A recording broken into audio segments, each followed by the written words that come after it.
Kadri Simson, kus ta vahepeal kadunud on, küsivad paljud. Tõesti, varem ei kujutanud Eesti sisepoliitikat ilma Kadri Simsonita ettegi. Tere, head aastapäeva kõigile! Aastakümneid figureeris ta Edgar Savisaare kõrval noore südika poliitikuna, kuni nad otsustasid koos Jüri Ratasega Savisaarelt võimu üle võtta. Toimub Edgar Savisaare tapmine sõna otseses mõttes nii poliitiliselt kui ka füüsiliselt. Jüri Ratasest sai peaminister, Kadri Simsonist majandusminister. Sealt edasi lendas ta juba Brüsselisse, kus on olnud viimased 5 aastat.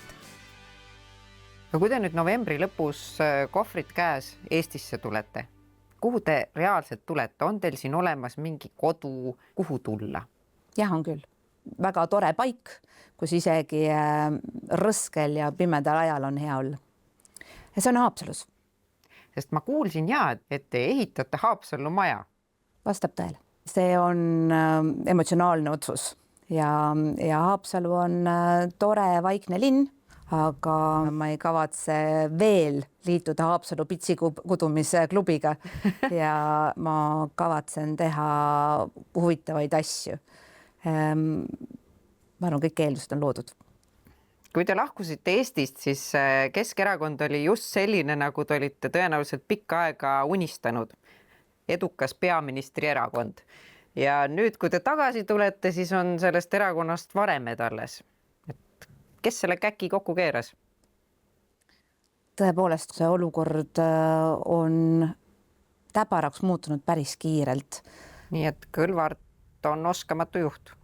Ja see, kui kiiresti lasti minna nendel inimestel Keskerakonnast ära, kes oli Tanel Kiige ümber aasta tagasi, oli totaalne raiskamine. Et neile avati uks ja lükati veel võmmuga uksest välja ja öeldi, et minge on minu meelest andestamatu. Keskerakonnast lahkusid Jüri Ratas, Jaanus Karilaid, Jaak Aab, Tanel Kiik, Taavi Aas ja mitmed teised tipp-poliitikud. Kadri Simson on jätkuvalt erakonna liige. Aga on teis veel indu või tahet üldse Keskerakonnaga tegeleda? Võidelda näiteks Keskerakonna nimel? Aga see tänane Keskerakond mind kõnetab. Vajab veel natukene tõsist mõttetööd. Ma ei saa oma CV-st kunagi kustutada Keskerakonna liikmeks olemist. Ja kui minust sõltub, siis ma tahan, et Keskerakond jääks viisakaks parteiks. Mitte selliseks, mida hiljem tuleb häbeneda isegi siis, kui see liige ei ole. Ma ei taha, et ta oleks selline erakond, kes võetakse trollide poolt üle. Loomulikult ma ei taha. Mina arvan, et Jaak toob Keskerakonnale uut energiat. Ma isegi ütleks võib-olla uut särtsu. Nagu üks legend ütles, pole paha. Kas te oleksite osanud uneski näha, et teie erakonna kaaslaseks saab Jaak Madison? See, mille eest tema on seisnud, ei ole täpselt see, mida Kõlvart on kõnelenud. Aga eks sellised äärmused võivad kuidagi ka kokku joost. Kas me näeme ära ka selle päeva, kus Jaak Madisonist saab Keskerakonna esimees? Mulle tundub, et Jaak Madisonile tema liitumise eest juba ongi erakond antud. Kadri Simson on ühe korraga ise pürginud Keskerakonna esimeheks, mis tõi aga kaasa Edgar Savisaare viha. See inimene on vastutustundetu, on avantüristlik koorelahutaja, leidku oma tegevusele nii rõõsku õigustusi, kui tahes see teda ei aita. 5 aastaga on tegelikult juhtunud väga palju. Kas te näiteks Edgar Savisaare matustel käisite? Käisin küll. Käisin seal koos oma isaga. Üks asi, mille üle mul on hea meel, on see, et Edgar ja isa ära leppisid. Ära leppisid sellest tülist, mis siis tekkis seetõttu, et mina kandideerisin Savisaare vastu erakonna esimeheks. Millal see juhtus? See juhtus kevadel ennem Edgari lahkumist, aga Aadule, minu isal, oli see väga tähtis. Kas teie ka jõudsite Edgariga ära leppida?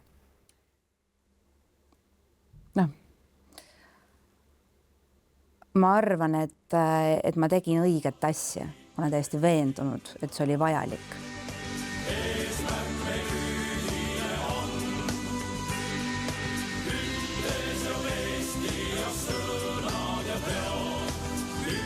Te olete tegelikult ohverdanud oma elu tööle.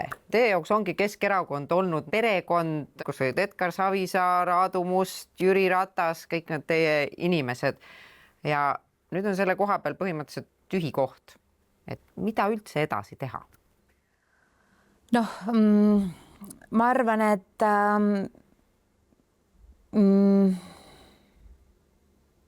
pool elu on ju veel ees ja ma ei arva, et see ohver on olnud nagu mõttetu ohver, et ma olen suutnud muuta Eesti elu järgnevad paarkümmend aastat, ma ei pea ilmselgelt olema just valitud poliitik.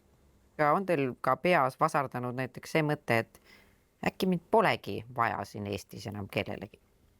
Mul ei ole kordagi kõhklust, et see, mida ma tean ja mida ma saan Eesti ühiskonnale anda, oleks kasutu.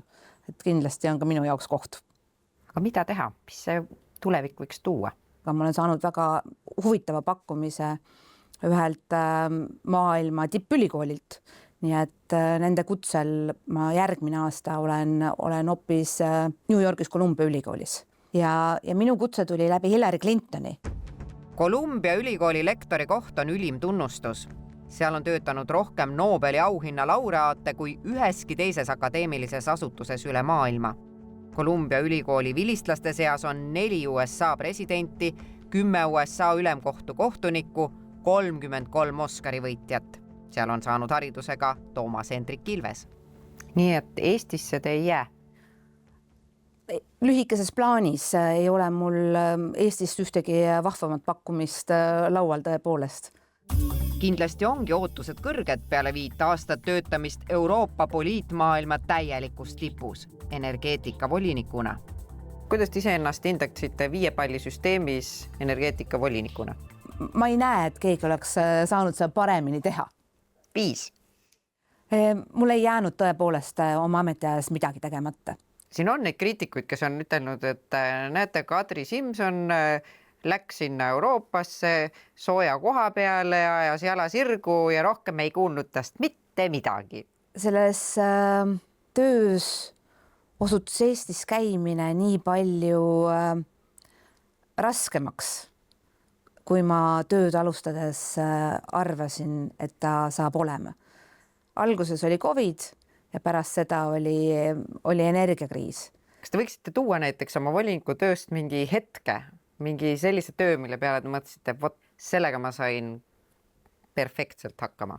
Kõige märgilisem, kõige otsustavam samm oli 4 päeva peale sõja algust. Panime me erakorraliselt päevakorda ka punkti, et Ukraina, kes oli katsetanud ööl vastu 24. veebruari oma elektrivõrkude lahutamist Vene süsteemist, tuleks ühendada Euroopaga. Ja loomulikult kõik need 27 ministrit, nad ei olnud kodus ette valmistatud, et ma sellise punkti päevakorda toon. Nii et selline suhteliselt spontaanne, aga poliitiliselt õige ajahetke tabamine või olukorra, kus Ukraina ikkagi ei pidanud üksi hoidma ka oma tulesid põlemas, et eurooplased liitsid nad oma võrguga.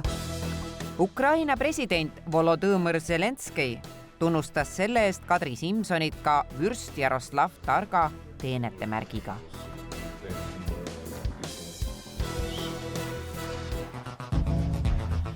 Detsembris alustab Kaja Kallas oma lennukat karjääri Brüsselis. Kadri Simson on aga võtnud ühe otsa pileti 30. novembriks Eestisse. Tema 5 aastat tööd energiavolinikuna saab läbi. Tagasi tulles on aga kõik ta varasemad võitluskaaslased mööda maailma ja teisi erakondi laiali lennanud. Aga mis te arvate, kuidas Jüri Ratas Euroopas hakkama saab? Ma millegipärast arvan, et ta ei jää Euroopa Parlamenti kauaks. Et kui aastal 2027 peaks teistsugune valitsus tulema, siis ta on saanud piisavalt sellest peaministri väsitavast elust puhata ja võib leida uusi väljakutseid täitevvõimu juures. Arvate, et Urmas Reinsalu on nõus oma positsiooni ära andma? See ei pruugi olla peaministri positsioon, on väga kaalukaid ministri positsioone. Vähemalt hakkab ta tundma väga tugevat survet, kui teda tagasi kutsutakse. Kas Jüri Ratas kuulub sellesse teie lähimasse sõprade ringkonda? Jüri Ratas on kindlasti üks inimene, keda ma võin kutsuda sõbraks. Teie kunagine võitluskaaslane Mailis Reps, kas te temaga ka suhtlete veel? Ei ole viimasel ajal suhelnud. Miks? Et ma olen pidanud tähtsaks lähedasi sõpru ja pereliikmeid ja vähem endiseid kolleege. Ja mis te arvate, kas Mailis Repsile tehakse liiga praegu või saab asja eest? Noh, kui ta oleks oma lapsi ise iga hommik kooli viinud ja siis teinud üksikemana neile peale koolitundide lõppu transportimist ühest kohast teise, oleks ta poliitikast väljas olnud juba aastate eest. Kahjuks tuleb sageli tippu jõudmiseks ja seal püsimiseks eraelu arvelt lõivu maksta. Ega ilmaasjata ei öelda, et tipus puhub vaid kõle tuul ja kimbutab üksildus. Kas vastavad tõele jutud, et Teet Soormiga on teie teed nahku läinud? Jah, täna, kui ma peaksin deklareerima lähedasi inimesi, saaksin ma esitada tühja blanketi, et ma ei jaga mitte kellegagi oma elu. Kui pikalt see nii on olnud? See liikus aega mööda. Kas siin sai ka taas töö saatuslikuks? Kes seda teab? Et kunagi ei ole ühte ja selget põhjust. Sest need pikamaa suhetega on ju nagu ta on tavaliselt. Vastab tõele, et kui mul oleks olnud pere, armastav abikaasa ja koolis käivad lapsed, siis seda tööd energiavolinikuna, nii nagu mina seda tegin, ei oleks ma saanud teha. Seda tööd oleks minu ees pidanud keegi teine tegema. Kuidas teile tundub, et tegelikult naistel ikkagi on keerulisem elu kui meestel? Et kui sa tahad nagu tööalaselt olla täiesti tipus, siis pead ikkagi nii mõnestki asjast siin elus ka loobuma. Ma ei saa selle väitega nõustuda, sest minu vaimustav president, Euroopa Komisjoni president, siis Ursula von der Leyen, on 7 lapse ema. Tal on 7 elus hästi toime tulevad, hästi haritud, musikaalset ja sportlikku täiskasvanud last. Tõsi see on, et oma noorusaastatel pühendas ta rohkem aega perele ja alustas siis karjääriga sellises keskeas. Aga näed, see ei välista õnne isiklikus elus. Kui te õhtul magama lähete ja silmad kinni panete, et mis teid õnnelikuks teeb? Ma pean tunnistama, et ma olen kiire uinuja. Ma päeva peal õhtul ei mõtle, aga hommikul üles ärgates teeb mind valdavalt õnnelikuks see, et ma mõtlen läbi, millised toredad asjad mind ees ootamas on. Ma olen väga õnnelik. Ma olen praegu tõepoolest oma elus väga heas seisus ja tahaks, et see sisemine rahu jääks kestma.